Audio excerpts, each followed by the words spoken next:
I'm David Leftwich, editor of Edible Houston and associate editor at Houston Food Finder. I'm Eric Sandler, food editor for Culture Map.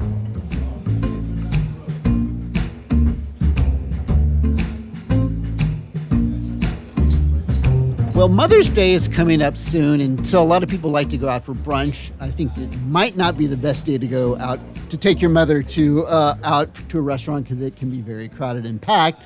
But you can go anytime during the year, and we have some suggestions for brunch and, late breakfast, just morning meals.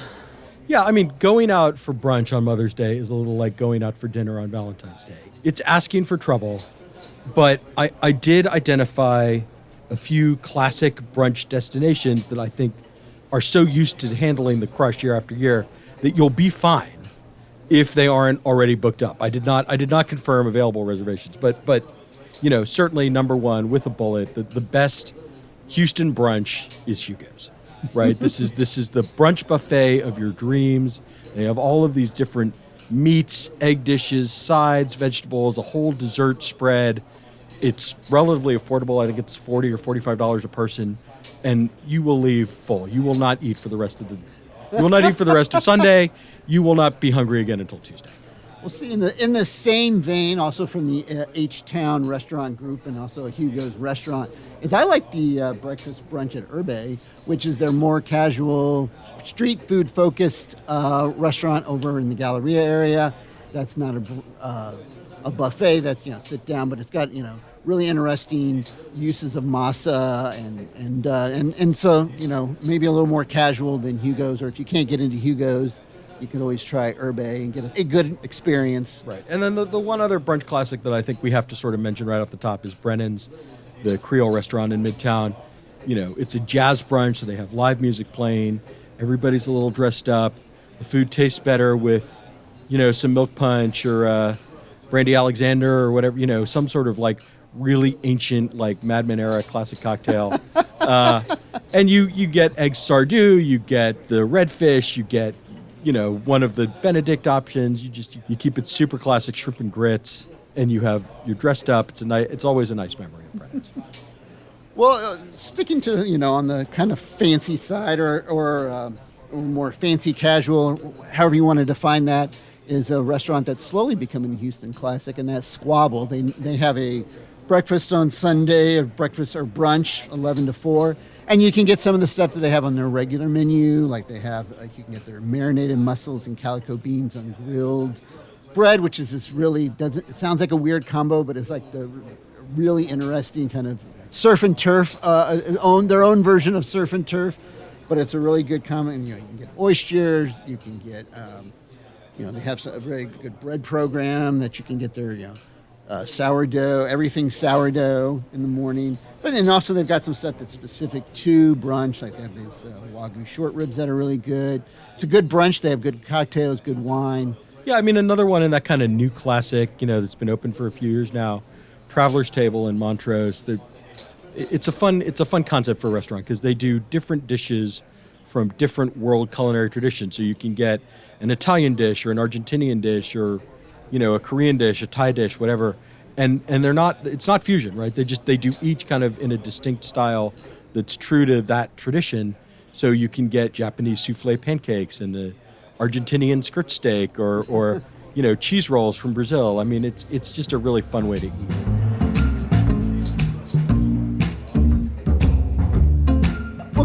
Going down Westheimer a little bit, another place that has really good breakfast, and you can do brunches Pondicherry. It's interesting because it's it's a Indian focused breakfast, but you have stuff like a fermented dosa waffle, you have masala eggs, and of course they have breakfast also during the week, or you can also go upstairs to the Bake Lab, they call it, and it's you can get some of the same dishes there. You can get some really interesting pastries up there and get some good coffee. So you have a couple of different options there for a brunch experience. Well, and of course for a lot of Houstonians, brunch means dim sum. And so, Funk's Kitchen just reopened. They had a fire. They're back. Shrimp and pork wrapped in dough in a million different combinations, with the carts. And then there are other dim sum options. Golden dim sum comes to mind as one. Ocean Palace in Chinatown. dim sum box box. out in Katy. Yeah. Tim Ho Wan just came here. They used to have a Michelin star. One of their Hong Kong locations had a Michelin star for a long time. So no shortage of dim sum options. But yeah, that's one of my favorite ways to brunch. Well, you mentioned things wrapped in dough, and I'm going to throw out a slightly more casual brunch option, and that's the kolache shop. And they've got 3 locations. They're about to open a 4th. It's a pretty regular late Sunday brunch option, and I have to admit it's fun because I just do the drive-through and get a whole bunch of different kolaches and bring them home. But you could also do that as a picnic or cut them up, and they have a brisket kolache where they get brisket from Pinkertons. They have usually they have a regular collaboration, like they've done something with Burger Chin where they did a cheeseburger one. They did a Frito pie one with Molina's. They currently have a crawfish and andouille one, which actually is a collaboration with Brennan's. So I always find that a fun thing, and I usually get a bunch of different ones, and we get them and cut them up and share and try a bunch of different things. Yeah, I should say, brunch is not just limited to the weekends anymore, right? There are restaurants that have made brunch their whole focus, and there are national restaurants that have made their way into the Houston market. But just a couple that come to mind for me. One is Homestead. This is in the Heights. It's a really fun menu because they do some Mexican stuff, they do some Cajun stuff, they do some classic American stuff. So you can get pancakes, but you can also get entomatadas or chilaquiles. And that kind of mashup feels very Houston to me. One other is Dish Society. They've got 5 or 6 locations around town now. Yeah. More all the time, but they do brunch every day. Well, speaking of Dish Society, one of the if you want, is there kind of another restaurant by that same group is the Daily Gather out in Memorial, and they have like a very big brunch menu, and they also do these big brunch boards, which are there's a couple of places now that are starting to do that. When they've got they've got one that's focused on smoked salmon, they've got one that's focused on pastries, then they've got like the ultimate one, which is this giant board that has everything from like eggs, bacon, sausage, you got breakfast potatoes, you got French toast bites, donuts, Yeah, I mean, you talk about a brunch board, State Fair, they've got locations in Sugarland, Memorial, and the Woodlands. They've made that a real focus. Giant pancakes, bacon, biscuits, waffles, eggs in every form. That's a real highlight of going to that restaurant.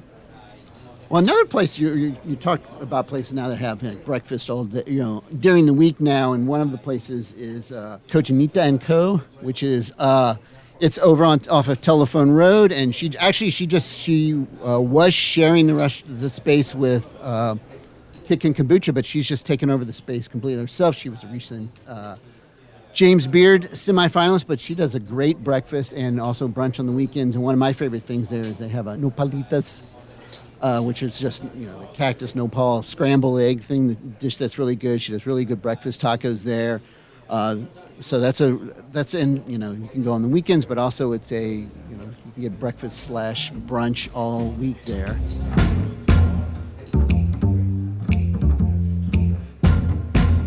All right, I'm gonna make a potentially controversial statement. The best pancakes in Houston are at the Kitchen in the Woodlands. I'm sorry, Interloop pancake lovers. You got to get in. You got to go. You got to drive. You got to go to the Woodlands. But it's this fast casual restaurant. You may have to wait in line a little bit. It's a very popular place. The pancakes are worth it. See, I'm going to have to try that because I have to admit, I've not really found great pancakes out in Houston. Somebody's probably going to, Fountain View closed.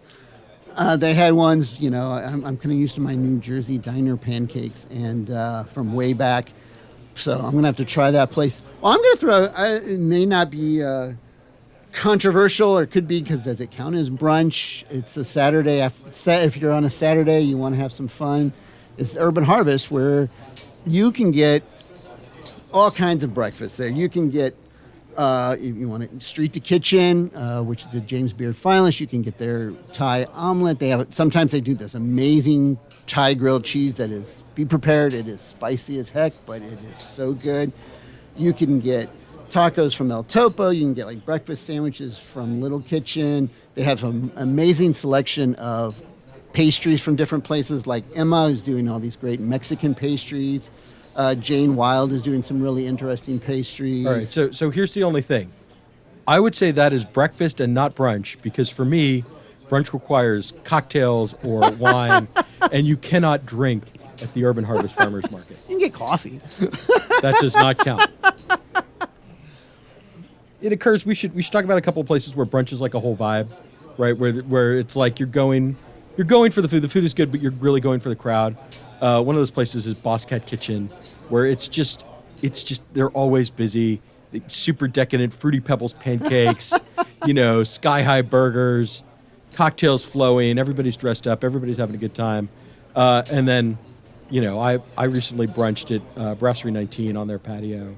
When the weather's nice, see and be seen. You will run, like, if you're, the right sort of social circle, you will run into people there unexpectedly. You'll knock down trays of cold oysters. You'll get a grilled cheese. You'll get a cocktail. It's a good time.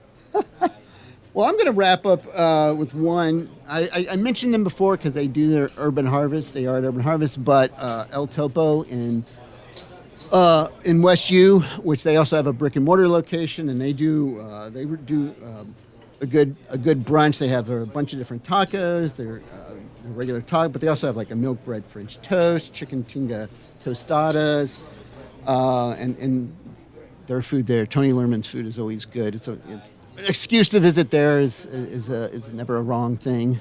All right, one last one from me. Felice Sloan is not with us this month, unfortunately, but if I did not mention Lucille's in the Museum District, I know I would get a phone call from Felice.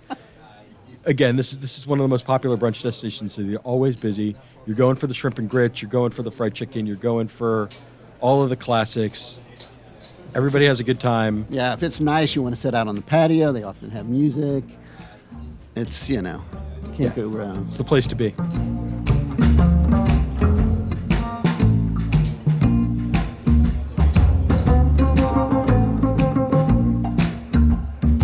I'm David Leftwich, editor of Edible Houston and associate editor at Houston Food Finder. I'm Eric Sandler, food editor for Culture Map, and you're listening to Houston Matters with Craig Cohen.